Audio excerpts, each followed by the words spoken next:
स्वागत है आप सभी का। और आज हमारा टॉपिक है वीरता पुरस्कार विजेता अब तक का निबंध। हिंदी में है दोस्तों। वीरता पुरस्कार विजेता जो अब दिया जाने लगा है और इसके संबंधित अब आने वाले हर एग्ज़ाम है, 10th 12th और बड़े बड़े कंपटीशन एग्ज़ाम जिसमें निबंध पूछे जाते हैं, उसमें यह टॉपिक अब थोड़ा ट्रेंड यानी प्रसिद्ध में चल रहा है, यानी कि वीरता पुरस्कार विजेता संबंधी।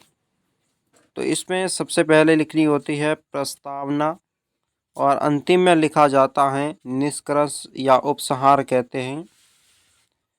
इसके बीच में आपको लिखना है 5 या 6 अच्छे अच्छे टॉपिक कि वीरता पुरस्कार के क्या लाभ है, क्यों दिया जाता है, किनको दिया जाता है, ये कब शुरू हुआ, इसके बारे में बताओ। इस प्रकार के कुछ टॉपिक लिख देने हैं। उसके में आपको विस्तार से अच्छा वर्णन लिखना है। तो चलिए प्रस्तावना में मैं क्या लिखा है, चलिए शुरू करते हैं वीडियो को। कि प्रस्तावना में लिखना है हमारे देश में भारतीय सशस्त्र बलों, अधिकारियों और नागरिकों को उसके निरंतर बहादुरी और बलिदान को सम्मानित करने के लिए वीरता पुरस्कार दिया जाता है। यानी कि वीरता पुरस्कार के बारे में लिखना है, जो आप जानते हो वो आप प्रस्तावना में लिखना है। यहाँ पर देखो, हमारे देश भारत में सशस्त्र बलों, अधिकारियों हैं, नागरिकों को दोस्तों निरंतर बहादुरी और बलिदान के कारण सम्मान करने के लिए लोगों को वीरता पुरस्कार दिया जाता है। सशस्त्र बलों के नागरिकों अंतिम सांस तक हमारे देश में खातिर निस्वार्थ भाव से काम करते हैं। सर्वोच्च वीरता पुरस्कार परमवीर चक्र, महावीर चक्र को स्वतंत्रता के बाद भारत सरकार द्वारा पेश किया गया। यानी कि दोस्तों, देश के लिए जो कुर्बानी देते हैं लोग, जो अपनी वीरता के लिए दोस्तों देश के लिए अपन खातिर निस्वार्थ जान दे देते हैं, उन लोगों को एक तो परमवीर चक्र दिया जाता है, दूसरा महावीर चक्र से सम्मानित किया जाता है। ये स्वतंत्र भारत हुआ था, उसके बाद में ये लगातार चलता आ रहा है, यानी कि चल रहा है। वीर चक्र, अशोक चक्र, कीर्ति चक्र, शौर्य चक्र के बाद में वीरता पुरस्कार की सूची में जोड़ दिया गया। वीरता पुरस्कार की सूची तो अब बनाई है, अब इसमें दोस्तों वीर चक्र को भी जोड़ दिया, अशोक चक्र को भी जोड़ दिया, कीर्ति चक्र और शौर्य चक्र को भी इसमें जोड़ दिया गया है। अब इसमें अधिक जो है पुरस्कार हैं वो सूचियाँ अधिक हो चुकी है। हमारे देश को दुश्मनों से बचाने के लिए अपने प्राण की आहुति देने वाले जवानों को इन सभी वीरता वार्डों द्वारा सम्मानित किया जाता है। वीरता वार्ड यानी कि वीरता के पुरस्कार के जो होते हैं ना, जो पुरस्कार देने वाली संस्था होती है, उन संस्थाओं के जो वार्ड होते हैं, जो व्यक्ति होते हैं, वे इन्हें सम्मानित करते हैं।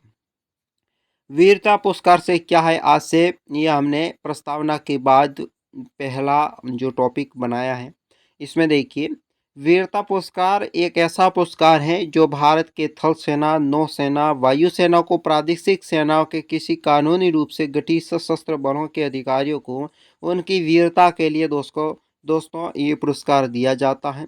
भारत में सर्वोच्च युद्धकालीन वीरता पुरस्कार 3 प्रकार के हैं: परमवीर चक्र, महावीर चक्र और वीर चक्र। भारत में दोस्तों सर्वोच्च युद्ध होता है। युद्ध में दोस्तों जो जवान वीरता के लिए शहीद हो जाते हैं, उन लोगों को दोस्तों परमवीर चक्र दिया जाता है। महावीर चक्र और वीर चक्र 3 प्रकार के चक्र हैं, ये दिए जाते हैं। इसके अतिरिक्त सर्वोच्च शांतिकालीन वीरता पुरस्कार के 3 चक्र और हैं, वे भी दिए जाते हैं। वे है अशोक चक्र, कीर्ति चक्र और शौर्य चक्र। ये किनको दिए जाते हैं? जो दोस्तों भारत देश के लिए अपना बलिदान देते हैं, जो शहीद हो जाते हैं भारत के जवान, उनको दिया जाता है। अभी तक आपने मेरे यूट्यूब चैनल को सब्सक्राइब नहीं किया तो कर दीजिए, वीडियो को लाइक करें, दोस्तों के साथ शेयर कर लें। और इसके बाद अगला टॉपिक बनाएंगे भारत में वीरता पुरस्कार का क्या है इतिहास। इतिहास के बारे में आपको बताना है। तो इतिहास में देखते हैं, भारत में स्वतंत्रता के बाद 26 जनवरी 1950 को 3 वीरता पुरस्कार स्थापित किए गए हैं। स्वतंत्रता के बाद दोस्तों कितने वीरता पुरस्कार सम्मानित किए हैं? 3, जिसमें से परमवीर चक्र, महावीर चक्र, वीर चक्र, ये दोस्तों 15 अगस्त 1947 को प्रभावी हुए थे, 3 चक्र, ठीक है। इसके पश्चात 1952 में 3 अन्य पुरस्कार, जिसमें अशोक चक्र 1, परमवीर चक्र 2 और अशोक चक्र 3, यानी कि तीनों स्थापित किए गए हैं, ठीक है। पुरस्कारों के नाम जनवरी 1966 में बदलकर अशोक चक्र, कीर्ति चक्र और शौर्य चक्र ये तीनों का नाम बदलकर कर दिया गया है। अब अगला पॉइंट हम लिखेंगे वीरता पुरस्कार के विजेता कप्तान विक्रम बन्ना या बंत्रा। कौन है बंत्रा? विक्रम बंत्रा। हर साल हमारे देश में खातिर अपने प्राण की आहुति देने वाले वीर जवानों को गणतंत्रता दिवस और स्वतंत्रता दिवस पर वीरता पुरस्कारों के माध्यम से सम्मान किया मिलता है। जब भी हम परमवीर चक्र जीतने वाले सैनिकों को बहादुर दिलों की बात करते हैं तो मेरे दिमाग में सबसे पहले कैप्टन विक्रम बंत्रा का नाम आता है दोस्तों। तत्कालीन राष्ट्र की रक्षा के लिए कारगिल युद्ध में निडर होकर लड़ते हुए उन्होंने अपनी जान गंवा दी। जिन्होंने अपने साहस और नेतृत्व कौशल से लड़कर कारगिल संघर्ष या कारगिल युद्ध में जीत हासिल की थी, वो भारत के 52वें स्वतंत्रता दिवस यानी 15 अगस्त मनाए जाने वाले वर्ष 1999 में परमवीर चक्र विजेता दोस्तों विजेता इन्हीं से सम्मानित किया गया। उन्होंने हमें भारत में सशस्त्र बलों में एक सैनिक के रूप में एक समाजजनक जीवन जीने की वैध शक्तिशाली कारण दिखाया है।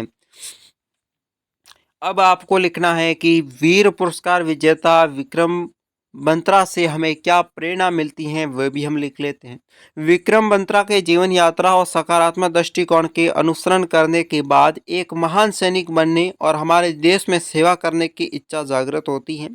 सैनिकों की अनुशासित सुव्यवस्था जीवन शैली में इन लोगों को इतना प्रेरित किया है कि लोगों ने अपने जीवन को भी उतार लिया, यानी कि इन लोगों ने इतना जीवन में प्रभावित किया है कि अब हर व्यक्ति सेना, फौज है, जल सेना, थल सेना, वायु सेना में जाना चाहता है।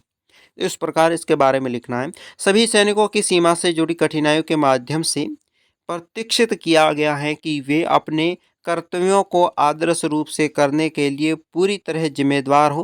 कैप्टन विक्रम बंत्रा ने हमेशा सभी परिस्थितियों में पूरी गरिमा के साथ जीवन जिया है, जो मेरी प्रेरणा को प्रबल भी बनाता है दोस्तों। अब आपको इनके बाद टॉपिकों के बाद आपको लिखता है निष्कर्ष। तो निष्कर्ष में क्या लिखना है? अब जो वीरता पुरस्कार है उसका जो पूरा सार क्या होता है वो आपको निष्कर्ष या उपसंहार नाम के में डाल देना है। इसे उपसंहार भी कहा जाता है। उपसंहार में अब क्या लिखेंगे निष्कर्ष में?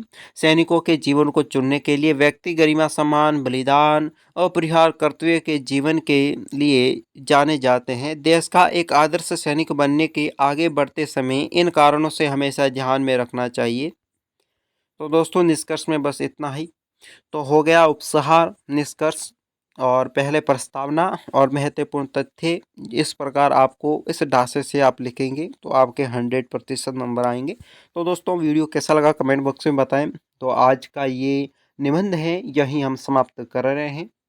नमस्कार और कमेंट बॉक्स में बताएं वीडियो आपको कैसा लगा। अधिक से अधिक हमारे चैनल को सपोर्ट करें और सब्सक्राइब बनाने की कोशिश कराएं।